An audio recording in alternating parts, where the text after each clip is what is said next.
최근에 레버리지 ETF에 대한 관심이 굉장히 높아지고 있는데요. 이 레버리지 ETF로 월급을 한번 만들어 보자. 이렇게 안정된 수입을 만들 수 있는 이런 부분들을 한번 찾아보자라는 게 이 취집의 목적이고요.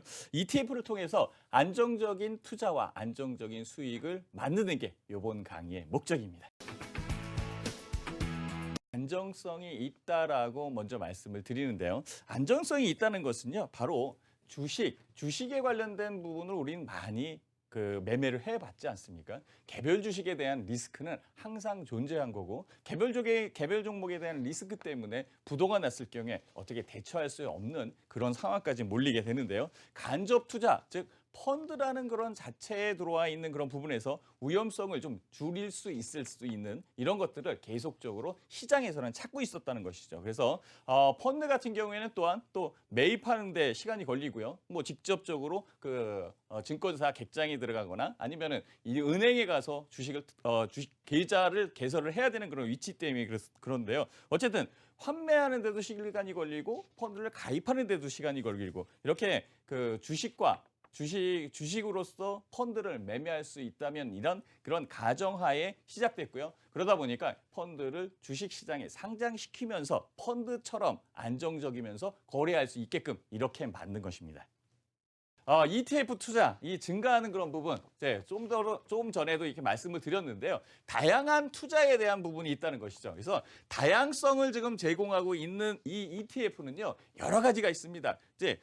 특정 국가에 대한 섹터에 대해서 투자를 할 수가 있고요. 지역이나 아니면은 업종도 선택할 수 있다는 것이죠. 여기에 채권뿐만이 아니라 코모디티, 우리 금이나 은 아니면 구리까지 다양하게 이제 인덱스를 구성할 수 있는 이 부분들은 전반적으로 다 ETF의 투자 대상이 된다 이렇게 말씀을 드릴 수가 있고요. 여기에 우리가 잘 아는 환율, 이자율, 부동산 가격까지 이렇게 다양한 자산에 관련된 이 인덱스가 구성될 수 있는 이 부분에 대한 자산 이거면 다 ETF 투자에 해당이 되고 ETF 투자 자체적으로 증가할 수 있는 이 부분을 여러분들은 알 수가 있고요. 그러다 보니까 시장 전체에 신속하게 반응할 수 있다라고 이렇게 말씀을 드릴 수가 있습니다. 돈을 많이 버는 것이 중요하다는 게 아닙니다. 시장이 선진국화되면 될수록 투자 자산에 대한 개인들이 갖고 있는 투자 자산은 늘 거고요. 이 투자 자산이 개별도상국이나 신흥국에 있었을 때 좀 빨리 벌고 싶어 하는 그런 마음보다는 일단은 내가 갖고 있는 투자 자산을 좀 지키자 이런 쪽으로 가는데요. 그래서 투자자들 전반적으로 안정된 투자를 원한다라고 이렇게 볼 수가 있고요. 네. 그러다 보니까 큰 수익을 바라는 것은 아닙니다. 큰 수익을 바라는 게 아니고 이렇게 선진화되어 있는 그런 시장에서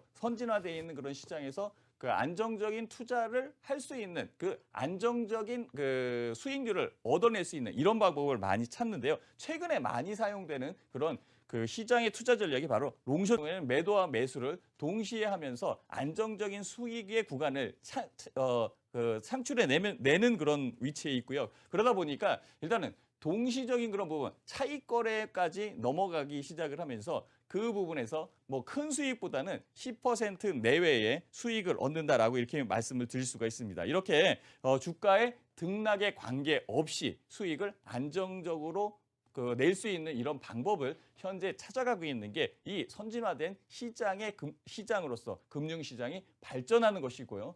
개인 투자자들이나 아니면 투자자들 자체도 이렇게 금융시장에 대한 내용이나 이런 것들을 잘 습득을 해서 굉장히 이게 지식이 넓어지고 있다라고 이렇게 말씀을 드릴 수가 있습니다. 이 거래소에 상장돼 있는 펀드다라고 이렇게 보면 되는데요. 이 펀드는 어떤 펀드냐? 바로 인덱스다라고 이렇게 말씀을 드리겠습니다. 그래서 인덱스를 구성할 수 있는 모든 펀드를 거래소에 상장을 시키면서 매매할 수 있게끔 만드는 것, 이게 바로 ETF다라고 말씀을 드릴 수가 있는데요. 이렇게 펀드를 매매할 수 있을까라는 시장의 발상서부터 시작을 했고요. 그래서 시장을 통해서 매매할 수 있다면 얼마나 편리할까? 여기에서 ETF 시장이 발단이 됐다라고 이렇게 말씀을 드릴 수가 있습니다. 인덱스란 지금 모든 자산의 대표성을 갖고 있는 지수, 이걸 봐서 인덱스로 구성을 할 수가 네. 있는데요. 여기서 우리가 알 수 있는 게 뭐냐면요. 아까도 말씀드렸지만 국내 지수나 해외 지수도 인덱스로 구성할 수 있고요. 국내 지수도 여러 가지 인덱스 자체가 있지 않습니까? 거기에 환율, 이자율, 뭐 채권이나 부동산, 뭐 그 업종에 관련된 부분, 뭐 증권 업종이나 아니면 은행 업종, 뭐 그 자동차 업종 이렇게 업종적인 그런 부분과 특정 섹터도 인덱스로 구성을 할 수가 있습니다. 여기에 커머디티 분명히 말씀을 드렸고요. 이러한 다양한 기초 자산으로서 구성되어 있는 이 인덱스, 즉 인덱스 자체에는 시장 지수와 산업 섹터 이 지수 간의 상관관계를 이용을 하는 거고요. 다양한 투자 전략을 수립할 수 있는 그런 부분과 투자의 니즈, 즉 그 사람들, 그러니까 투자자들의 마음적으로 어떻게 투자를 하겠다라는 그런 성향들을 다 충족 가능하게 맞춰줄 수 있는 것이다라고 이렇게 말씀을 드리겠습니다. 이 인덱스를 펀드화 시켜서 인덱스를 펀드화 시켜서 목표한 그 지수대와 같은, 그러니까 이 지수와 같은 인덱스를 말씀드리는 거거든요. 네. 이 인덱스를 말씀을 드리는 건데 이 지수 같은 수익률을 추정하는 펀드를 만든 건데요. 대부분 지금 제가 말씀드리는 그 ETF의 그 추정 지수는 코스피 200 지수다라고 이렇게 말씀을 드릴 수가 있고요. 작은 그 회전율과 운용 보수 이런 것들이 그 펀드 자체적으로 그 상장이 될 수 있는 그런 부분과 그다음에 인덱스로 구성되어 있는 이 위치 때문에 수수료가 굉장히 저렴하게 먹힌다라고 이렇게 말씀을 드리겠습니다. 거기에 투자 결정이 용이하다라고 이렇게 말씀드린 거는요. 주식이 상승을 하든 하락을 하든 이 두 가지의 그 요건 중에서 한 가지만 선택을 해야 되기 때문에 여러 가지 변수들이 좀 없어진다. 즉 그 상수들이 없어진다라고 이렇게 보시면 되는 거고요. 그러다 보니까 이 인덱스라는 펀드의 자체, 즉 패시브 전략, 즉 소극적으로 운영하는 그런 방법을 사용하고요. 그러다 보니까 일반 펀드는 액티브 전략을 사용을 하거든요. 그래서 그 일반 펀드보다 수익률이 낮을 수 있지만은 또 여러 가지 그 유용한 그 툴과 그다음에 방법이 있기 때문에 여러분들이 그 ETF 투자에 중요한 그런 그 투자 방법이나 이런 것들을 이끌어낼 수 있다라고 이렇게 말씀을 드릴 수가 있습니다. 익스체인지 트레이딩 펀드, 트레이디드 펀드다 이렇게 말씀을 드릴 네. 수가 있고요. 그래서 인덱스 펀드의 거래소 상장, 이 상장적인 그런 부분들이 제일 중요하다라고 말씀을 드리고요. 이 거래소에 상장이 되면 어떤 일이 발생이 되냐면 발행된 유가증권, 이 유가증권이 거래소를 통해서 계속적으로 유통할 수 있게끔 이렇게 만들어집니다. 그러면 유통되는 그런 주식들은요, 일단은 어쨌든 뭐 장기 자본 조달, 그러니까 길게 끌고 갈 수 있는 그런 투자처를 제공을 하고요. 유가증권으로서 담보력이 증가하게 됩니다. 그래서 이 유가증권을 바탕으로 해서 뭐 돈을 빌릴 수도 있고요. 그다음에 신용을 창출할 수 있는 그런 부분들도 있습니다. 그리고 이 유가증권이 가격 결정 기능을 하는데 바로 이게 시장 가격이라는 거죠. 시장 가격, 거래 가격이라고 이렇게 말씀을 드릴 수가 있는데 이 시장 가격이 공정하게 거래될 수 있는 것, 요게 그 ETF의 장점이다라고 이렇게 말씀을 드릴 수가 있습니다. 그리고 이 인덱스 펀드가 유통시장인 이 거래소 시장을 통해서 실시간적으로 거래될 수 있는 이 시스템이 굉장히 중요하고요.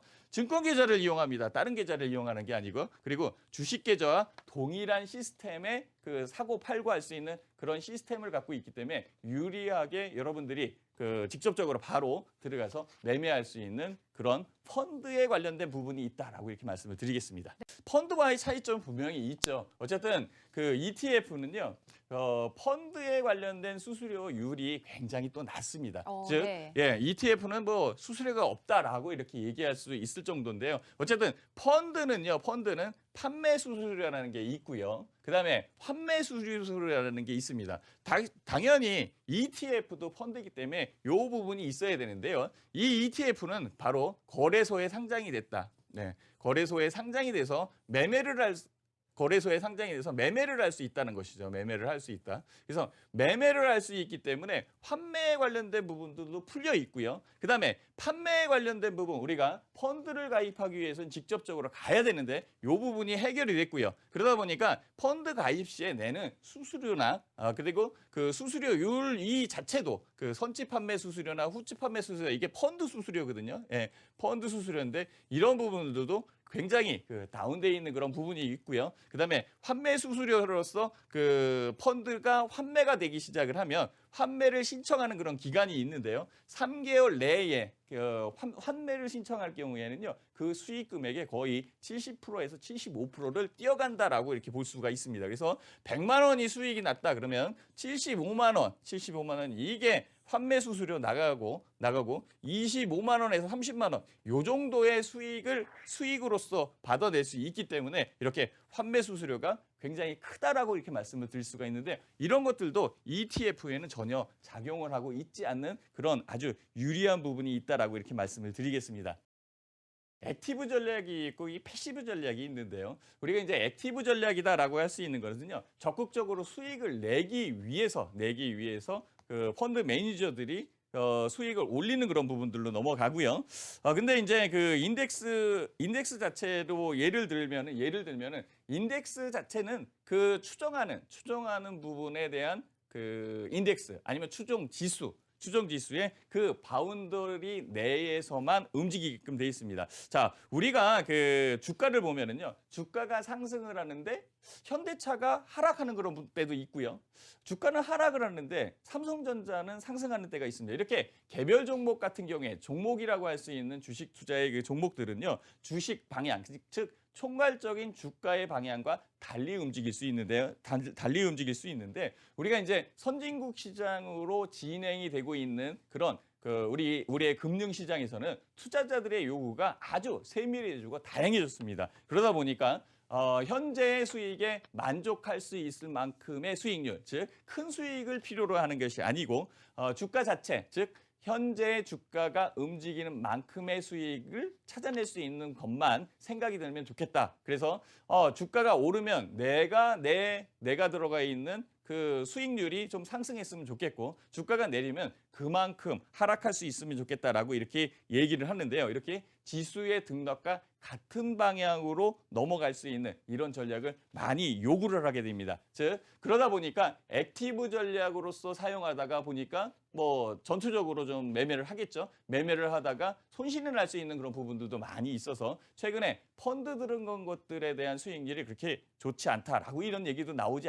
않지 않습니까? 그래서 되도록이면은 패시브 전략으로서 현재의 지수를 추종을 해가면서 그 바운더리에 적정한 수익률을 얻을 수 있는 이런 전략, 이런 것들이 오히려 더 안정적이다라고 이렇게 볼 수가 있는 겁니다. ETF를 뭐 그 매매할 때는 굉장히 많은 ETF가 있는데요. 그러면 어떠한 ETF를 매매할까? 즉 ETF는요.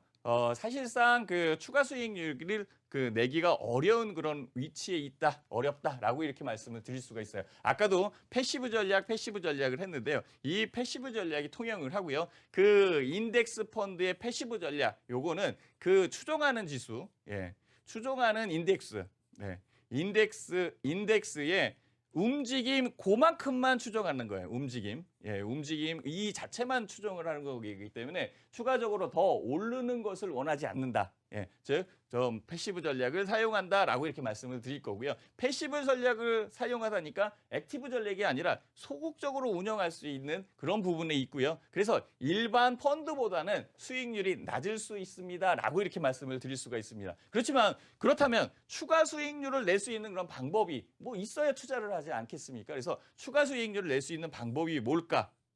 바로 거래소에 상장이 돼 있기 때문에 바로 이 변동성을 이용한 시세 차익을 노릴 수 있다라고 이렇게 말씀을 드릴 수가 있습니다. 최근에 그 ETF들이 거래량이 점점 늘어가다 보니까 이 변동성이 굉장히 높아지는데요. 이 변동성을 통해서 우리가 수익을 챙길 수 있는 이런 부분들, 즉 그 변동성을 현금화시키는 그런 전략적인 그런 부분들로 트레이딩 전략이 발전하고 있다라고 이렇게 말씀을 드릴 수가 있습니다. 거기에 주식의 거래세, 이 거래세가 굉장히 크게 작용하는데요. 이 0.3%의 면제는요. ETF 매매에 커다란 장점이다라고 이렇게 말씀을 드릴 수가 있고요. 네. 그다음에 그 중요한 것은요. 이 그 추종하는 인덱스에 현재로서는 곱하기 2배 레버리지가 있는데요. 나중에 그 3배나 5배 이런 레버리지 ETF가 개발이 된다면 굳이 위험성이 있는 선물이나 옵션 투자보다는 차라리 그 ETF 매매, 레버리지 ETF 매매로 돌아가지 시장이 중심으로 잡히지 않을까 저는 그렇게도 생각을 하게 됩니다. 어떤 ETF를 매매할까? 제가 그냥 일부만 지금 HTS에서 긁어온 건데요. 네. 조금은 코세프의 고배당, 국고채도 있고요. 예, 건설 섹터에 대한 ETF도 있고요. 네. 예, 코덱스 레버리지 당연히 있고요. 반도체나 보험. 예, 그다음에 킨덱스 인버스도 있는데 코덱스 인버스도 있고요. 레버리지 증권, 그다음에 중국 소비 테마, 네. 그다음에 조선 이렇게 업종과 섹터를 망라하고 즉 인덱스로 구성할 수 있는 그런 부분들에 관련된 이런 섹터적인 그런 부분들까지 ETF가 들어오고 있기 때문에 굉장히 다양하고 아주 여러 가지 그러니까 투자자들의 마음을 다 마음에 딱 맞게끔 만들어내는 그런 ETF까지 나오고 있다. 즉 ETF 시장이 굉장히 크게 진화되고 있다라고 이렇게 말씀을 드릴 수가 있습니다. 이 ETF를 매매하는 게 제일 좋지 않을까 저는 그렇게 생각을 하는데요. 물론 시장에서 삼성전자를 매매할 수 있고 현대차를 매매할 수 있습니다. 그렇지만 삼성전자나 현대차도 기업이 잘못 운영될 경우에는 부도가 나는 그런 부분들이 있는데요. ETF는 그런 것들이 좀 없지요. 네, 나중에 또 설명을 드리겠지만은 제가 얘기하는 것은 바로 코덱스 레버리지입니다. 이거는 기초지수 코스피 200 지수를 추정을 하는데요. 일간 변동률의 2배를 추정한다. 레버리지를 부여하기 때문에 2배를 추정한다. 요거에 굉장히 중요한 키포인트가 될 것 같고요. 이 오차율 측정도 중요합니다. 왜냐하면 코덱스 레버리지라는 자체가 코스피 200 지수의 2배를 추정을 하기 때문에 분명히 오차라는 것들이 분명히 있고요. 오차라는 그런 부분에 일간 변동률에 대한 연동되는 이 위치도 우리가 차이가 발생할 수 있고요.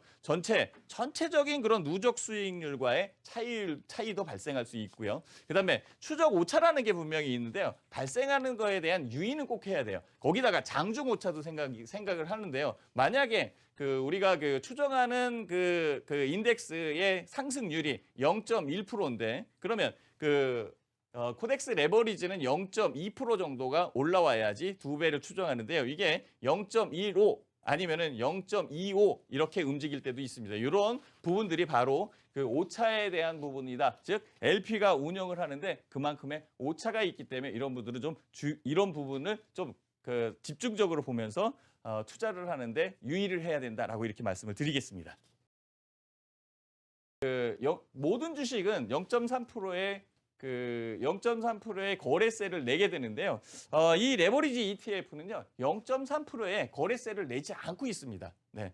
그러다 보니까 어떤 일이 발생이 되냐면 우리가 1억 원을 투자했을 때 이거는 HTS를 기준으로 말씀을 드리는 거고요. 만약에 삼성전자를 HTS로 매매를 했다. 그러면 최근에 0.015%의 HTS 수수료가 나오는데요. 네, 매수할 때 1억 원 금액에 관련된 부분에 15,000원 정도의 수수료가 나오고요. 매도할 때는 당연히 15,000원과 거래세, 이 부분이 0.3% 그래서 30만 원이 붙게 됩니다. 그래서 삼성전자는 33만 원의 거래 비용이 들고요.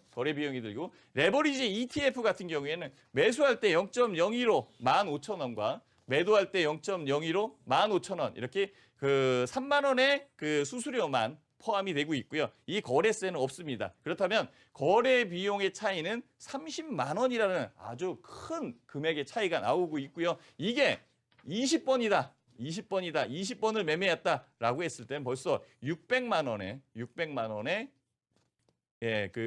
비용적인 그런 부분들이 부과되고 있고 굉장히 큰 부담으로 다가오는 것을 알 수가 있습니다. 그래서 이 거래 비용을 비교를 해더라도 현물 주식보다는 이 ETF를 매매하는 게 훨씬 더 유리하지 않을까라고 이렇게 또 제안을 한번 드리는 바입니다. 에는요 ETF 운용사가 있고요.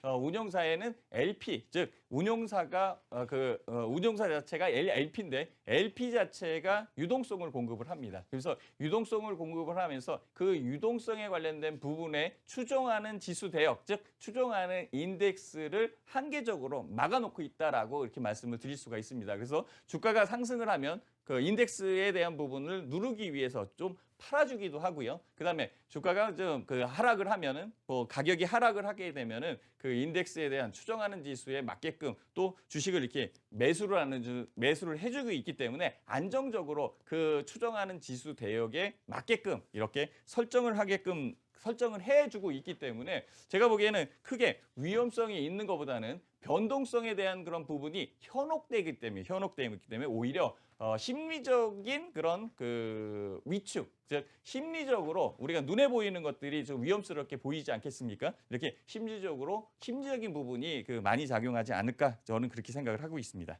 패시브 전략을 사용을 하고 있기 때문에요. 인덱스는 그 추정하는 그런 지수, 즉 그 추정하는 인덱스에 관련된 부분에 이 한계 부분이라는 게 분명히 있습니다. 그래서 더 올라갈 수 있는 그런 부분보다는 또 더 내려갈 수 있는 부분보다는 그거를 좀 그 안에 가둬둘 수 있는 그런 부분으로 그 패시브 전략을 사용을 하는데요. 그렇다 보니까 현재의 우리가 추정하는 그 코스피 200 지수, 그 레버리지 ETF를 말씀을 드리는 겁니다. 코스피 200 지수 내의 바운더리에서 움직일 수밖에 없는 그런 그 위치에 있습니다. 그러다 보니까 우리가 지수적인 그런 부분을 볼 때, 2차적으로 움직일 수 있는 것을 추정을 할 수가 있고요. 2차적으로 움직인다는 것은 무엇이냐면 먼저 움직이는 것보다 부차적으로 따라올 수밖에 없는 그런 상황을 얘기할 수가 있습니다. 즉 우리가 그 LP의 움직임을 예측할 수 있는 것은요. LP 자체적으로 움직임을 나타내주고 있고 현재 위치에서 그 가격 대역이 맞습니다라고 계속적으로 HTS에서 제시를 해줍니다. 이런 것들을 볼 때 여러분들이 충분하게 LP보다 먼저 추정을 해가면서 따라서 매매할 수 있다라고 이렇게 말씀을 드릴 수가 있습니다. 지수 자체는 이제 코스피 200 지수를 말씀을 드리는 거고요. 코스피 200 지수가 0.1% 올랐다라고 했을 때에 우리가 추정하는 ETF, 레버리지 ETF, 즉 코덱스 레버리지 같은 경우에는요. 0.2% 정도 올라와야 맞는 거고요. 추정 NAV라는 게 있습니다. 추정 나브라고 그 인덱스로 구성되어 있는 펀드라고 말씀드렸지 않습니까? 펀드가 그 주식시장, 그 거래소에 상장된 부분이 있기 때문에 집합투자증권입니다. 그래서 그 투자증권, 즉 이 펀드의 가치가 실시간적으로 나오고 있고요. 그 실시간적으로 나온 가치를 추정하면서 시장 가격에 의해서 결정이 된다라고 이렇게 볼 수가 있거든요. 그래서 시장 가격 자체가 결정되어 있는 그 위치를 미리 파악을 할 수가 있고요. 미리 파악한 위치에서 우리가 매매에 대한 신호를 찾아낼 수 있다라고 이렇게 말씀을 드릴 수가 있는 것입니다. 제가 보기에는 레버리지 투자 같은 경우에는요. 보통 이제 장기 투자로 갈 가능성이 장기 투자에 대한 부분들도 많이 있는데요. 사실상 인덱스를 추정을 하다 보니까 패시브 전략 이 부분을 얘기 안 할 수가 없습니다. 그러다 보니까 우리가 액티브 전략으로서 수익률을 더 크게 낼 수 있는 일반 펀드와의 차이가 여기서 발생을 하는 거고요. 패시브 전략을 사용하다 보니까 현재 인덱스가 상승이라는 그런 위치에서 오히려 수익이 덜 나올 수도 있다라고 이렇게 볼 수가 있는 것이죠. 그래서 장기로 가는 것보다는 현재 위치에서 매매를 했을 때 최근에 그 레버리지 ETF 중에 이 코덱스 레버리지가 굉장히 그 거래량이 많이 일어나고 있습니다. 이렇게 거래량이 많다 보니까 현재 지수 대역에서 이 변동폭이 굉장히 심한데요. 그 변동폭을 통해서 현금화 시킬 수 있는 그런 전략을 세우는 게 훨씬 더 유리하고요. 그러다 보니까 좀 더 짧게 전략을 세우는 게 훨씬 더 유리하지 않을까. 즉, 1, 2년 사이에 현재 지수가 많이 오른 것도 아니고요. 지수 자체적으로 지수만을 추정을 하다 보니까 오히려 그 개별 종목 투자나 아니면 수익을 좀 더 낼 수 있는 부분이 좀 간과될 수 있다라고 말씀을 드릴 수는 있습니다. 그렇지만 최근의 투자의 성향이 안전성과 안전한 주식 그리고 내가 원하는 목표 수익률만큼만 취해가려는 그런 투자자의 성향들이 바뀌고 있기 때문에 이 부분이 좀 부합되긴 하지만요. 그래도 일단은 뭐 수익이 많이 나는 게 훨씬 더 좋겠죠. 이 수익을 많이 낼 수 있는 이 부분은 장기 투자보다는 일정 구간의 기간을 정해놓고 그 안에 움직이는 그 추종 지수의 움직임을 파악을 해 놓은 LP의 동향 네, 즉 운영사의 동향을 보면서 우리가 투자를 하는 게 훨씬 더 이익적인 부분으로서 많이 찾아낼 수 있고요. 오히려 그 부분 자체가 인덱스로 구성되어 있는 이 ETF이기 때문에 안전성이 보장돼 있다라고 이렇게 말씀을 드릴 수도 있는 것입니다.